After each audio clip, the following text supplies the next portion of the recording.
بسم اللہ الرحمن الرحیم۔ السلام علیکم، کیسے ہیں آپ سب؟ امید ہے کہ آپ سب خیریت سے ہوں گے اور آپ کا رمضان بھی اچھا گزرا ہے۔ آخری عشرہ شروع ہو چکا ہے۔ بہت زیادہ عبادت کیا کریں، طاق راتیں ہیں، طاق راتوں میں نوافل پڑھا کریں، قرآن مجید کی تلاوت کیا کریں اور اسے سمجھ کر پڑھا کریں۔ جی، آج ہم نے اپنا اردو کا سبق جو ہے جہان اردو جو ہے آپ اپنی کھول لیں۔ جہان اردو ہم پڑھ رہے تھے سبق خلافت فاروقی رضی اللہ تعالیٰ عنہ، یعنی کہ حضرت عمر فاروق کے بارے میں پڑھ رہے تھے کہ ان کی خلافت، ان کی حکومت جو ہے تھی وہ کتنی دیر رہی تھی۔ اور آپ کو پتہ ہے کہ اسلام میں 4 خلفائے راشدین تھے۔ 4 خلفائے راشدین میں سے سب سے پہلے حضرت ابوبکر صدیق رضی اللہ تعالیٰ عنہ تھے، دوسرے حضرت عمر فاروق رضی اللہ تعالیٰ عنہ تھے جن کا یہ سبق آپ کی کتاب میں ہم پڑھ رہے ہیں، تیسرے حضرت عثمان غنی رضی اللہ تعالیٰ عنہ تھے۔ غنی ان کو کیوں کہا جاتا تھا؟ کیونکہ وہ بہت سخاوت سے پیش آتے تھے، یعنی کہ سخی تھے، بہت زیادہ دوسروں کی مدد بہت زیادہ کیا کرتے تھے۔ اپنا تمام مال، پیسہ، روپیہ جو ہے وہ انہوں نے اسلام کی خاطر وقف کر دیا تھا۔ اور چوتھے خلیفہ جو ہے تھے وہ حضرت علی مرتضیٰ رضی اللہ تعالیٰ عنہ تھے، یعنی کہ نبی کریم صلی اللہ علیہ وسلم کے چچا زاد بھائی تھے اور ان کی بیٹی کے شوہر تھے۔ تو اور ان کو کیا کہا جاتا ہے حضرت علی رضی اللہ تعالیٰ عنہ کو؟ شیر خدا۔ تو ہم جو ہے وہ دوسرے خلیفہ کا سبق پڑھ رہے تھے حضرت عمر فاروق کا، جو کہ فاروق کے نام سے، یعنی کہ آپ کا عدل جو ہے تھا وہ تمام دنیا بھر میں مشہور ہوا، اور آپ نے خلافت کا جو عرصہ گزارا تھا وہ بہت ہی سنہرا عرصہ گزارا تھا خلافت کا۔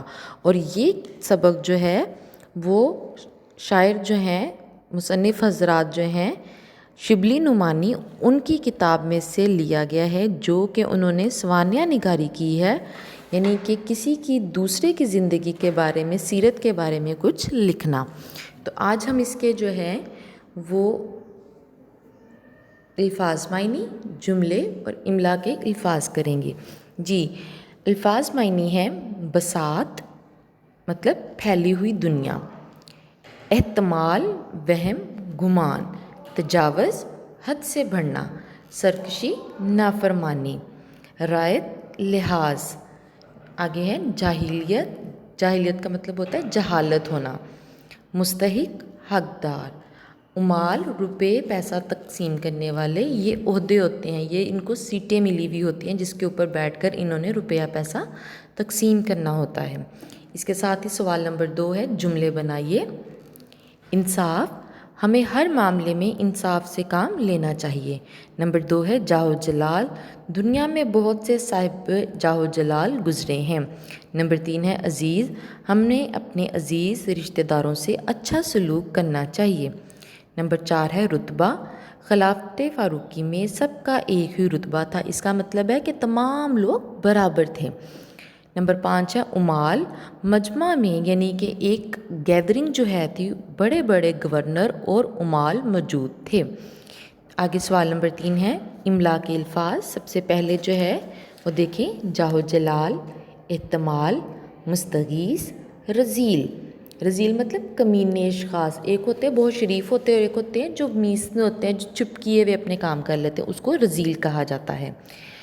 نمبر 5 مستحق، امتیاز و اعزاز، شعار، گرویدہ، بساط، امال، اصول مساوات، حق شناس، رشک و منافرت۔ منافرت مطلب ناپسندیدگی، ایک ہوتا ہے رشک کرنا، مطلب ہوتا ہے حسد کرنا، یعنی کہ خواہش کرنا کہ میں بھی ایسا ہو جاؤں، حسد کا الٹ ہوتا ہے یہ۔ منافرت ہوتا ہے ناپسندیدگی۔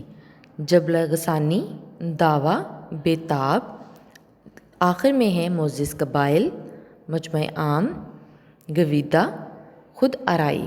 یہ املا کے الفاظ معنی اور جملے آپ نے اپنی کاپی پہ لکھ لینے ہیں۔ جب آپ کاپی پہ سبق نمبر 4 شروع کریں گے تو پہلے نمبر پہ سبق کا نام جو ہے خلافت فاروقی رضی اللہ تعالیٰ عنہ جو ہے وہ بڑا سا کر کے لکھ لیجئے گا، اور کوئی بھی فلاورز وغیرہ جو ہے وہ ڈرا کر دیجئے گا، ہمیں پتہ چل جائے گا کہ ہمارا سبق نمبر 4 جو ہے یہاں سے شروع ہو رہا ہے۔ اس کے بعد آپ نے سیم اسی پیٹرن سے، جیسے میں نے یہاں پہ آپ کی اسکرین پر موجود ہے لکھا ہوا ہے، اس کو حل کرنا ہے کہ سبق نمبر 4 لکھا، اوپر تاریخ لکھی،